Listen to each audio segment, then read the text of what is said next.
We had a whole plan that sold abortions, and it was called sex education.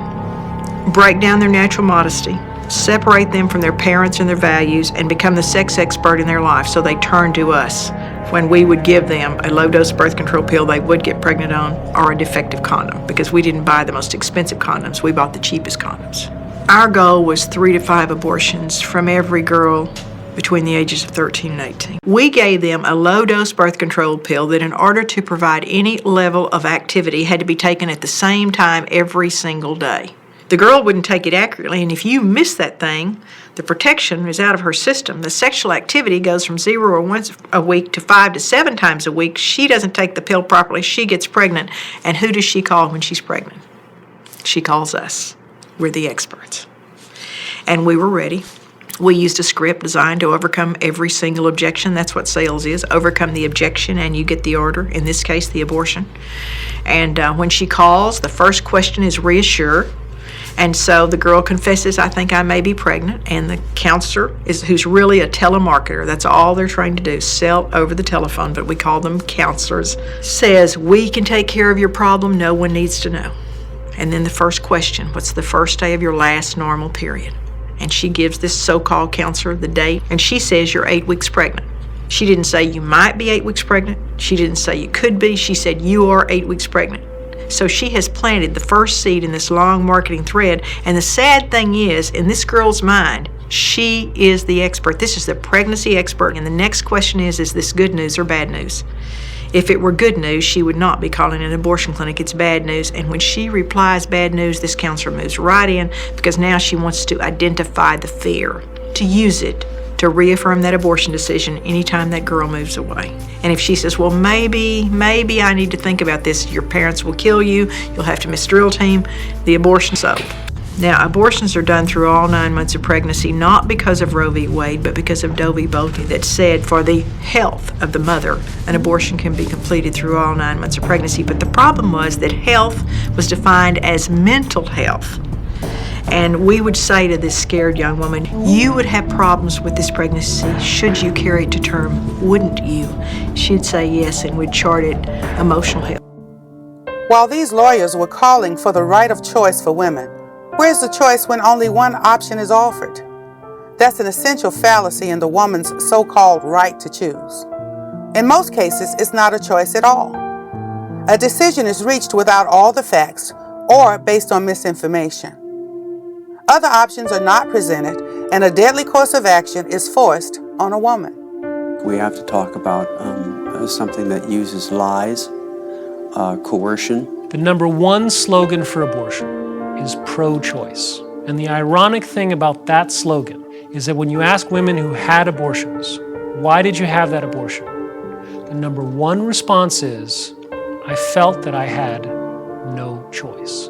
A majority, maybe upwards of 80% of abortions in America happen with some form of coercion. In other words, not the woman's choice. I had this one lady that called me one afternoon, and she said that she wanted to make an appointment for her daughter to come in and have an abortion. I said, does she want to have the abortion? Well, you know, it's not her choice. So I went to a counselor, a Christian counselor, and she kept saying I needed to have an abortion, and then this was not a good thing for me to do, and it wasn't going to be good for my kids. Then I told my fiance, then I told my mother, then I told my other family members. All of a sudden, everybody's like, you can't do this, you can't do this, you don't want to do this is not good for the kids, this is not good for you, this is not good for our marriage, I don't want to raise this child. He would have been somebody who would have changed the dynamic of our family.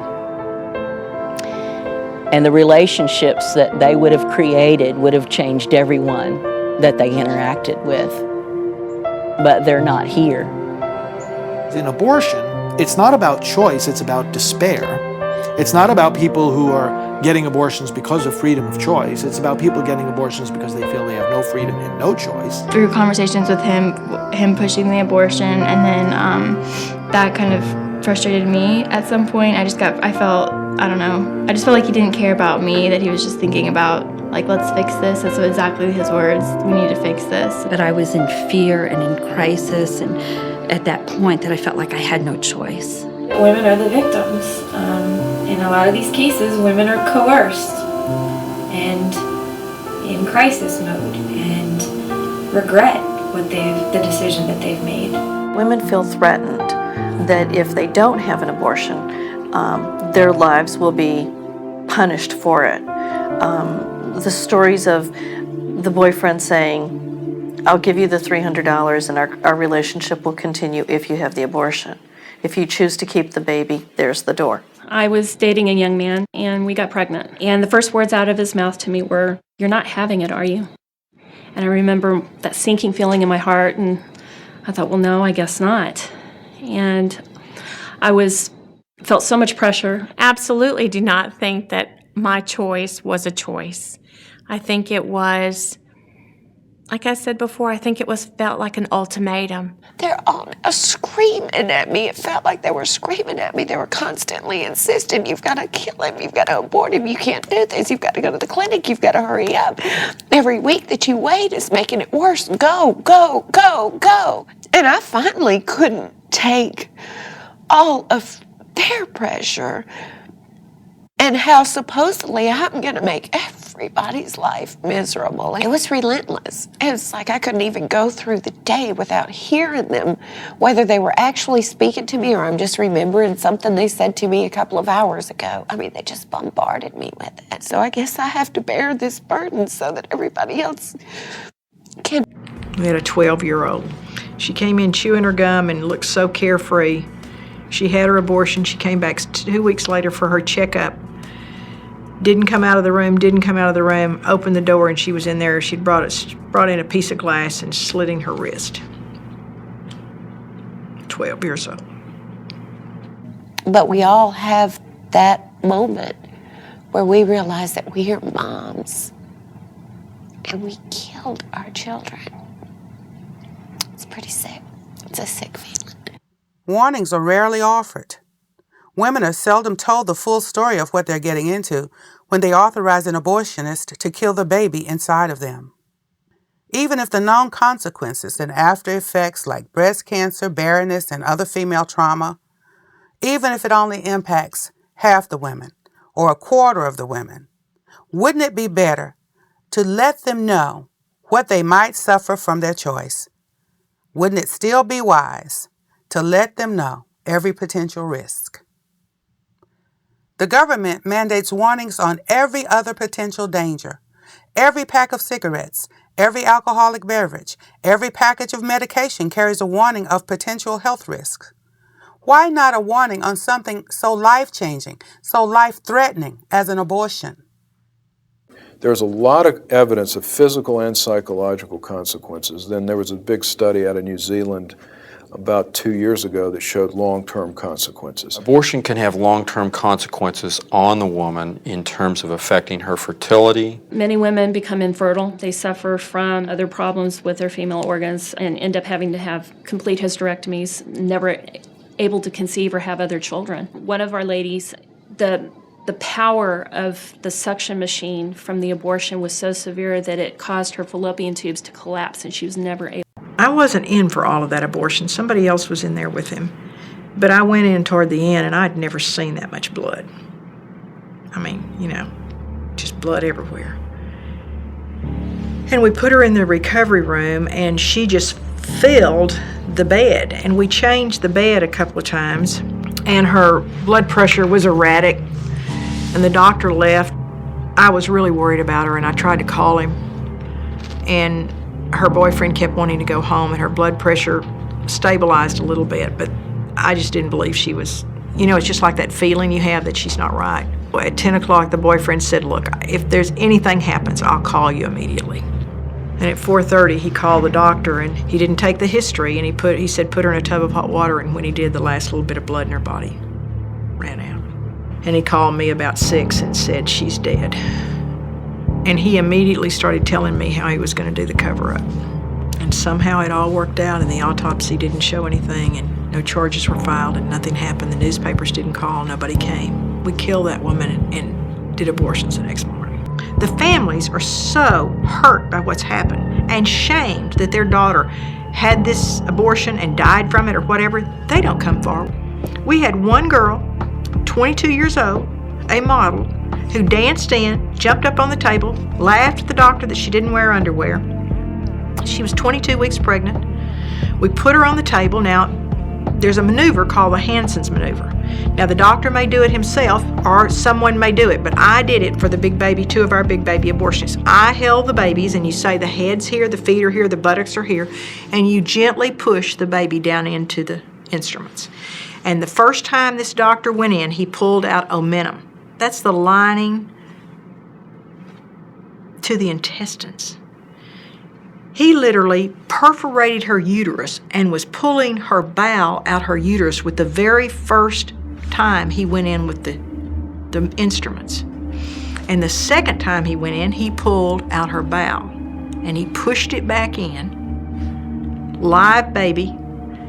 Woke the woman up, put her in my car because it's terrible advertisement to think about having an ambulance in front of an abortion clinic. You just don't want it. So we put her in my car, and we didn't take her to the hospital nearest us. We didn't take her to the hospital that would take the best care of her. We took her across town to a hospital that would help us cover up what we'd done. And this surgeon is taking this girl who has a perfectly complete baby inside her with her bowel pulled out her vagina upstairs to the operating room. 7 doctors operated on that baby, on that girl. They had to do a colostomy to resection her bowel to empty into this bag. They pulled the baby out. He rolled it into the disposable drapes and put it into the incinerator at the hospital. All 7 of those doctors falsified the records. We killed that baby that way. The doctors falsified the records. We told that girl she had an abdominal pregnancy. They have worked very hard to learn how to get Medicaid funds, and they want to increase their tax funding to $700 million a year. Abortion is a skillfully marketed product sold to a very frightened person in crisis. They buy that product expecting a fix and find it's defective. So we put a clinic out on 30. It paid for itself in the first month. It was a profit center, and we were well on the way to opening more clinics. As a matter of fact, our plan was to open 3 abortion clinics in 1983 so I could be a millionaire in 1984. You know, they came in for 2 or 3 hours and wanted to do 20 abortions or 30 abortions and make their money and go away. They didn't care if the instruments weren't clean, and they didn't care if the instruments weren't cool. They just wanted to get their money and get through the day and go. There was a receipt on the chart.